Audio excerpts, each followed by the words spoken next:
Obrigado pela companhia. Eu te peço, por gentileza, antes de prosseguir com o vídeo aqui, curte o vídeo, compartilha, para que essa informação possa chegar a mais patriotas de bem, porque juntos somos mais fortes por um Brasil melhor.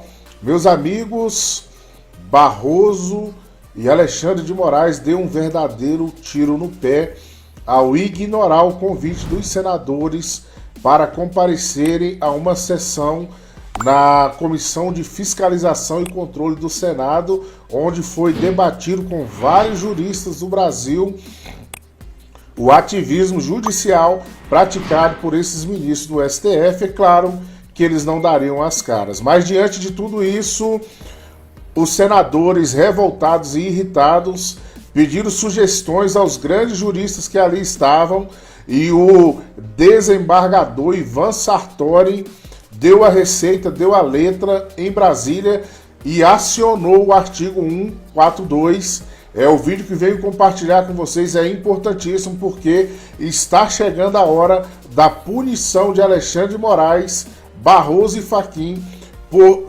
rasgar a nossa Constituição em tantas decisões e atitudes que ferem a nossa soberania nacional, que ferem os direitos básicos e fundamentais do cidadão brasileiro. Acompanhe aí a reação dos senadores que pediram uma ajuda aos juristas do que deveria ser feito, qual a providência tomar diante de tantos abusos e esnobe por parte dos ministros do STF. Veja o que disse o desembargador Ivan Sartori, junto com outros juristas que ali estavam, que também rechaçaram que é preciso acionar o artigo 142 e pontualmente punir esses ministros que extrapolaram os limites da Constituição. Acompanhe. Sensacional, curte e compartilha, porque o presidente Jair Bolsonaro vem alertando que vai chegar a hora e o momento é esse. É inevitável que esses ministros sejam punidos dentro desse artigo que compete às Forças Armadas cumprir essa missão.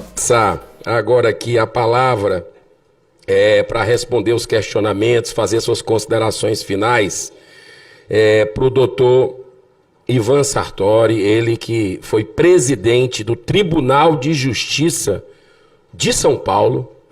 Muito obrigado pela sua presença aqui mais uma vez, veio acompanhado dos dois filhos, né, o Guilherme e o Marcelo. E o senhor tem 6 minutos com a tolerância dessa casa para responder as perguntas e fazer os seus questionamentos. Muito obrigado. Eu, Girão, fico muito feliz de estar aqui. Eu sou um cidadão brasileiro de coração mesmo, não é só porque assim me foi atribuído pela Constituição, mas é o coração da pátria, os valores da família, da pátria. E eu estou sempre à disposição desta casa. Quando precisar dos meus préstimos, me convoque e eu vou efetivamente cumprir a determinação. Cumprimentar o senador Lazier Martins, agradecer pelas perguntas que me foram dirigidas. O senador Stevenson Valentim também, cumprimentar o nosso querido senador sempre admirado e respeitado, de há muito acompanhamos toda a carreira política do nosso querido Espiridião Amin, né? Um homem realmente positivo e que fez muito para o povo brasileiro, por essa casa, assim como Vossa Excelência, senador Girão. O que eu vejo é que, em primeiro lugar, o Senado tem se omitido. O Senado seria efetivamente o órgão, o poder que realmente poderia fazer alguma coisa nessa situação para restabelecer o equilíbrio entre os poderes. A gente tem os impeachments ali que estão represados e que o Supremo já decidiu que não há nenhum prazo para que a presidência do Senado inclua esses expedientes em pauta, aqui MS 38034, MS 38133, MS 38208. E a solução então seria efetivamente mais essa do decreto legislativo, porque é competência exclusiva do Senado. Se ela é invadida, realmente o Senado pode recobrar esse seu poder constitucional mediante o decreto legislativo. Mas nós estamos vendo que o Senado não está agindo. Então não há como partir para esse caminho, senador Lazier Martins, que eu cumprimento também pela trajetória e um defensor da democracia. Então, eu vejo a solução no artigo 142 da Constituição Federal, que é bastante claro que as Forças Armadas, a elas compete efetivamente a lei, manter a lei e a ordem e restabelecer o equilíbrio entre os poderes. Então, o poder coacto, que no caso são os poderes executivo e legislativo, poderiam efetivamente, por qualquer de seus integrantes, não é? Aqui no caso o Congresso e o Presidente da República, recorrer, mediante representação, às Forças Armadas para que esse equilíbrio se restabeleça. Não é fechar o Supremo, não é desestabilizar os princípios democráticos, não é efetivamente qualquer tipo de golpe ou AI-5, qualquer coisa desse tipo. É simplesmente pontual, como aliás venho defendendo juntamente com o nosso querido professor Ives, é pontual apenas para que esse equilíbrio se restabeleça. Lógico que nós não temos uma normatização efetiva com relação a esse dispositivo da Constituição, que não pode ser considerado letra morta, como muitos aí estão apregoando. Mas nós poderíamos efetivamente criar uma comissão urgente, em caráter de urgente, por meio de representantes da sociedade, para que esse procedimento protagonizado pelas Forças Armadas viesse a ter lugar, não é, da forma como deva ser e de forma efetiva.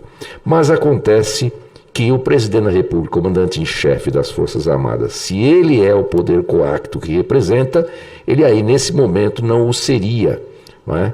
E aí o Exército, as Forças Armadas, Marinha, Aeronáutica, passariam então a proceder de acordo com o 142, com autonomia, para cumprir o seu papel constitucional. É isso que eu penso, com todo o respeito, não é nenhuma golpe militar, não é AI-5, nada disso. É uma intervenção pontual. Se falha o Senado no tocante aos procedimentos de impeachment, se falha o Senado com relação ao decreto legislativo mencionado pelo professor Ives, então a solução que apregou é essa, até secundada pelo mesmo professor.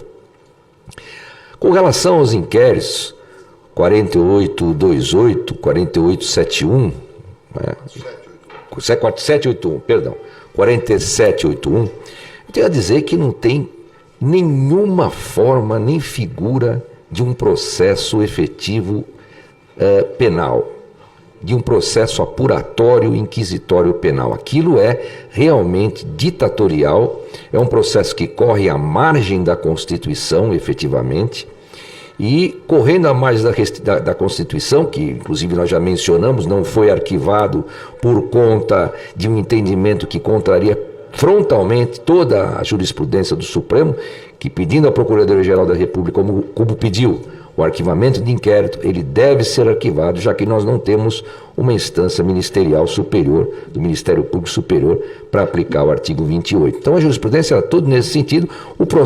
Esse processo prossegue em que confundem-se ali vítima, acusador, julgador, não é? E além de tudo, muitos que estão ali envolvidos no inquérito não estão efetivamente incluídos na competência do Supremo por prerrogativa de foro.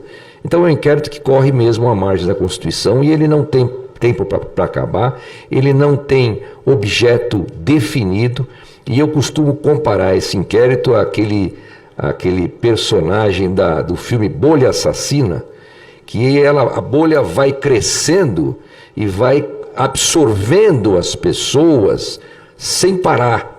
Só que aí a bolha ela é seletiva e corre mais para a direita, né? Então é isso que eu penso desse inquérito, esse malfadado inquérito. Inclusive já foi dito aqui presente para a doutora, e eu estou sabendo, e todos nós sabemos, que vem sido negada a vista aos advogados para examinar esse inquérito contra a súmula 14 do vinculante do Supremo Tribunal Federal. Foi a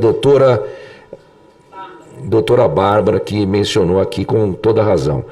Então a solução que eu colocaria seria essa. Agora, o apelo que nós fazemos a esses ministros realmente é que voltem a ser ministros do Supremo Tribunal Federal, que não prossigam nessa senda antidemocrática e que realmente possam efetivamente cumprir o seu papel. Eles não foram eleitos pelo povo e não representam o povo.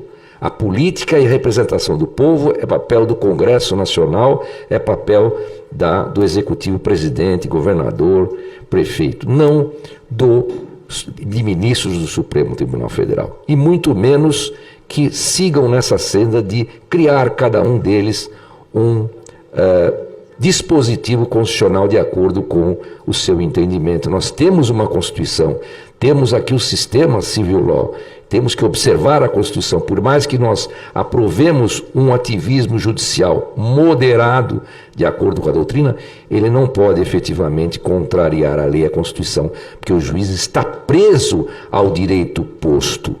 Essa é a grande realidade e isso tem que ser pensado. Aliás, senadores e presentes, eu vejo também um instituto, um instrumento completamente antidemocrático que foi criado pela emenda 4504 da reforma do judiciário, que é a súmula vinculante. A súmula vinculante já é antidemocrática, porque a súmula vinculante confere aos ministros o poder de dizer o que a Constituição diz, de modo que se a Constituição diz que tal assunto deve ser levado para o Congresso e o Supremo entender que esse assunto, pela súmula vinculante, a Constituição diz que não é assim, vai prevalecer a súmula vinculante. Quer dizer, a súmula vinculante está acima da Assembleia Constituinte. Então, é um mecanismo que deveria ser cassado imediatamente, começa por aí. E agora, nós estamos vendo que nem da súmula vinculante estão utilizando os ministros que costumam seguir essa trilha à margem da Constituição, porque eles são a Constituição, eles representam tudo que anseia o povo brasileiro segundo o que pensam, segundo o que entendem, mas não é assim. Eles têm que cair na realidade e entender que nós temos aqui uma democracia e nós temos aqui a separação dos poderes, o sistema de controle de pesos e contrapesos, o check balance. Isso tem que ser respeitado e tem que ser aplaudido. Lamento muito esse momento que nós estamos vivendo, triste momento, e eu não imaginava, como disse, do alto dos meus 38 anos de magistratura, dos meus 65 anos, presenciar um momento tão triste, tão lamentável. Obrigado.